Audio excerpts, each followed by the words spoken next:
So it's submission week at uni, and after a long ass Wednesday at campus, I get on the bus and get ready to tuck myself into bed and curl up and watch the latest episode of Gen V until I realized that that show had ended like 3 weeks ago and the ending sucked. And I guess I just blocked the bad ending out of my mind, but with the memory of it, I was kind of missing the vibes I felt when I was enjoying the show. So I pretty much couldn't sleep last night because I felt like I needed to get this out on paper. And I decided to draw a basically comic book cover summary of season two.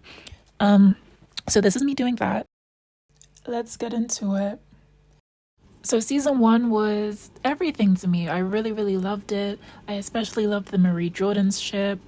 But I feel like moving into season two, there were a couple things where we got lost.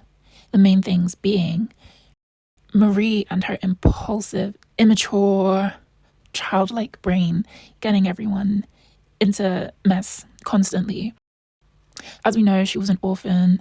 She didn't grow up around parental figures from when I want to say like 12. I don't know the exact age. She was in Red River, and from what it looked like, there was no stimulation at all.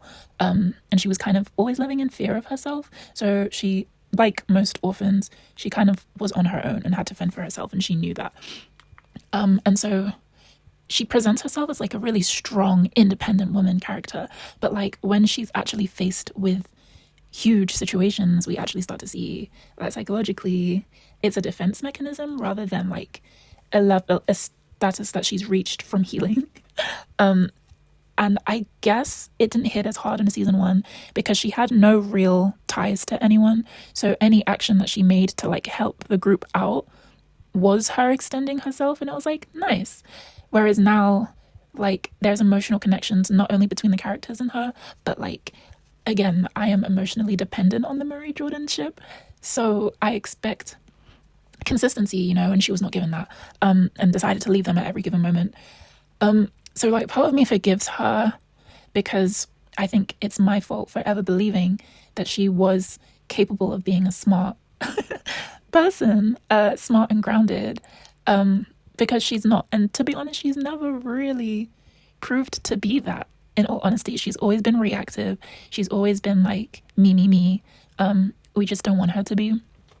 And there's a lot of discourse on Reddit about like how it seems so out of character and like why is she like that and why do the characters seem so stupid. But I think a really cool parallel with the boys is that like we have to understand that they cannot be the same show. Otherwise, like what's the point? And I feel like a cool perspective of Gen V is that they are literally kids, like they're uni students, and as much as they are like a bit older, like they are being as reactive and stupid as uni students are. All of their choices actually track when you think like they have like they just got thrown into this and they're just like investigating things on their own because they're dragged into things and they don't know their boundaries, and they really need those like parental figures. So when we get people like Newman and Polarity, those are the people that like they immediately cling to with like force. Like the way, obviously there's more reasons to why Emma clinged to Polarity, but like the way they're literally looking for some kind of parental adult guidance, and they see it as like a holy grail because all of their influences are so bad. And I feel like they have some kind of discernment of like terrible people versus not. I mean, I don't know, maybe I can't speak for Kate, but they're all like unsure about people. They don't know who to trust. So when someone proves, at least in the slightest, that they are trustworthy, like they cling on to that. And so it makes a lot of sense why they get into the situations they do, and they're all completely emotion driven, which is how we are. Although Marie really did not have to lift her friends into the air and smash them on the ground. Like, your sister already low-key hates you. Speaking of sister, I am not going to get into the discourse about Miss Girl because she hasn't had a chance to prove herself. And I think she was really starting to piss me off. But I feel like she needs a chance to prove herself, and she needed to see Marie as a real person rather than the person she's been hating for years in her head. And I think that's all she could do. She's literally a kid after all again. And a lot of her emotions were egged on by Aunt Pam, Miss Ma'am, who had all the opportunities to spend years explaining that it wasn't Marie's fault and it wasn't on purpose and that Marie is not evil. Dangerous maybe, but evil no. And that could have helped soften the blow for her healing process. And then there's the failed love story between Jordan and Marie. So you see Jordan, they were made for me. It's not an either or thing, it's a full package. And like, I just don't know anyone else who can love them like I can, you know? So in season 1, Marie was really my like audience surrogate. And so I got to be her and live vicariously through her and have a slow burn, will they, won't they, enemies to lovers arc with my baby Jordan. And what I liked about the first season is even though that love story was there, it wasn't the primary focus. It was just a little something added on. And I really liked how it was a slow burn. It was a thing in the background, whilst still paying a lot of attention to the complexity of each of the characters. And I think one reason why so many people love Jordan anyway is the approach to, I guess, being non-binary and how it's explored, how it's presented and not stuffed down your throats, even though it is like their whole character and at the core of like a lot of their issues and literally the core of their powers. It doesn't feel performative, I guess, where a lot of shows right now, any aspect of queerness just feels so like, it just feels shoved down your throat and insincere. And I just really, really like the way that they tell Jordan's story. I understand that with writing, like once two characters get together, especially when there's like a slow build, it's kind of like a plateau. Like there's not much more to say and not much more for them to do because it just gets too cushy and too easy. But they did that like super, super quick. And yes, again, they're kids, like having a relationship while like the two of them are absolutely insane, like unhealed, unhinged, reactive, selfish people. So maybe it was never going to work. But in my head, like, you know, it could have worked. They could have made it work.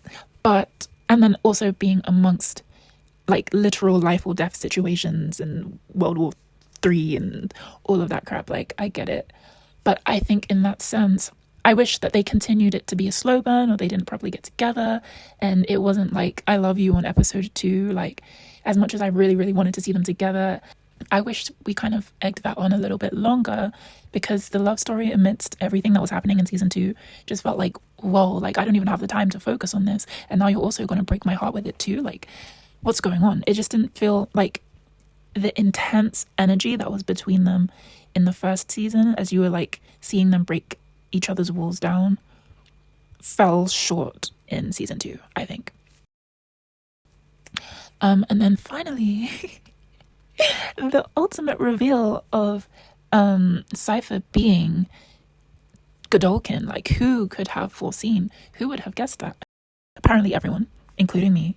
It didn't even feel like a reveal because it was kind of so obvious that it was the only option after a certain point. And I know that sometimes things are written where the audience knows, but the suspense and the tension is about how the characters find out. But the characters just found out late, like they were just dumb, and they're not that dumb. Like, I know they're kids, but like that, it didn't make any sense. Like everything was there right from the beginning, and they didn't look into it. And I think Marie's recklessness with like leaving Elmira and running away from her friends in the middle of the night, like that's one thing, but walking in to save, in quotation marks, Godolkin's dying body to see if he will help them on their mission. Why would he do that?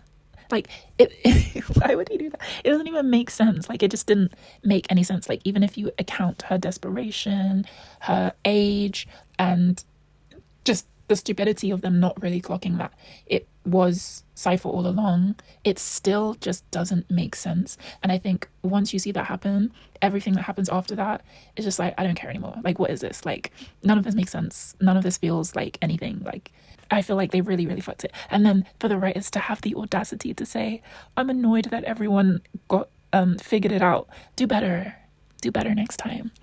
But yeah, that's just how I feel about season 2. Regardless, I'm a ride or die. I love the boys, so I will be tuned in, and maybe they'll redeem themselves or, heal my aching heart for Marie Jordan. But aside from all of that, here's my drawing. Again, I'm so slumped with uni, so my posting isn't as much as it used to be. But I hope this was fun for you. And if you have any discourse about the boys or Gen V or the characters, tell me below. If you love Jordan, you have to file a report to me in the comments so I can decide if I give you permission or not to join the fan club. But yeah, for now, bye.